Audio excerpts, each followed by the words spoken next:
سأقبل يا خالقي من جديد كما أنت مني إلهي تريد، وأرجو إذا أنت تقبلني جنان الخلود ومنك المزيد. عصيتك ربي فأمهلتني وتسترني رغم أني عنيد،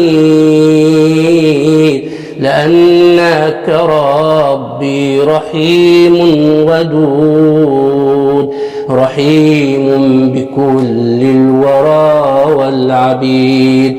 أتيتك يا خالقي باكيا ودمع الأسى كل حين يزيد، فقد قلت في الآي لا تقنطوا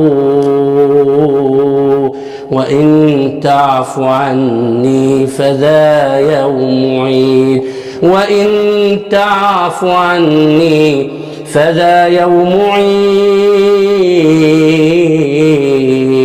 قلها بقلبك. سأترك يا رب ذنبا مضى وأمضي نحو الرضا والنعيم،